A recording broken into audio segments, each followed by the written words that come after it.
அனைவருக்குமே வணக்கம். சற்று முன் கிடைத்திருக்கக்கூடிய ஒரு மிக மிக முக்கியமான செய்தி ஒன்று வெளியாகியுள்ளது. சற்று முன் பாலியல் விவகாரத்தில் திமுக அமைச்சர் தான் அந்த சார் மாணவி கொடுத்த வாக்குமூலம் இது மாதிரி பார்த்தீங்கன்னா செய்திகள் வெளியாயிருக்கு. ஸோ இப்போ மீண்டும் பார்த்தீங்கன்னா இந்த பாலியல் விவகாரத்தில் அண்ணா பல்கலைக்கழகத்தில் நடந்த பாலியல் தொந்தரவின் அடிப்படையில் குற்றவாளியாக கைது செய்யப்பட்டிருக்கக்கூடிய ஞானசேகர் அவர்களும் பார்த்தீங்கன்னா அதிரடியாக ஏற்கனவே அவருக்கு மகளிர் ஆணையம் 30 ஆண்டுகள் சிறை தண்டனை விதித்து ஆயுள் தண்டனை விதித்திருந்தாங்க. ஸோ இதைத் தொடர்ந்து இப்போ அதிரடியாக பார்த்தீங்கன்னா மீண்டும் இந்த வழக்கில் முக்கிய நபர்களாம் பார்த்தீங்கன்னா சிக்கியிருக்காங்க. ஏற்கனவே ஒரு முக்கிய எவிடன்ஸ் பார்த்தீங்கன்னா சிக்கியிருக்கு. ஸோ இந்த நிலையில் தான் இப்போ அதிரடியாக உதயநிதி ஸ்டாலின் அவர்கள் பார்த்தீங்கன்னா ஏற்கனவே சிக்கியிருந்த நிலையில் உதயநிதிக்கு உறுதுணையாக இருந்த அனைத்து வேலைகளும் செய்திருக்கக்கூடிய திமுக சார்ந்த அமைச்சர் சுப்பிரமணியன் அவர்கள் தான் பார்த்தீங்கன்னா அந்த சார் அப்படின்ற மாதிரி இப்போ தகவல் வெளியாக இருக்குது. ஸோ இந்த நிலையில் தான் சுப்பிரமணியுடைய ஒரு நெருங்கிய நண்பராகவும் இருக்கார் இல்லையா. ஸோ அவர் பார்த்தீங்கன்னா எங்கே சென்றாலும் ஞானசேகர் அவர்கள் இருப்பார்.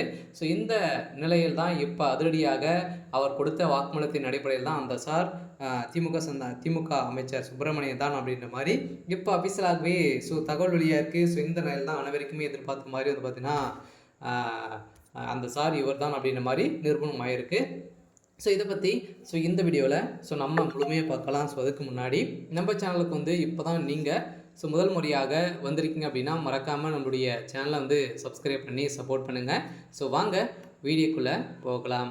ஸோ அதை பார்த்தீங்கன்னா இந்த பாலியல் விவகாரத்தின் அடிப்படையில் குற்றவாளியாக கைது செய்யப்பட்டிருக்கக்கூடிய ஞானசேகர் அவர்கள் இப்போ அவருக்கு சிறையில் தான் இருக்கார். இருந்தாலுமே மீண்டும் முக்கிய நபர்கள் உதயநிதியுடைய நண்பர்கள் அதேமாதிரி உதயநிதியுடைய இன்பநிதியுடைய நண்பர்கள் பார்த்தீங்கன்னா வசமாக சிக்கி இப்போ இந்த பாலியல் வழக்கில் ஆளுங்கட்சியாக இருக்கக்கூடிய காரணத்தின் அடிப்படையில் அவர்களை யாருமே கைது செய்யப்படாமல் இருந்திருந்தாங்க.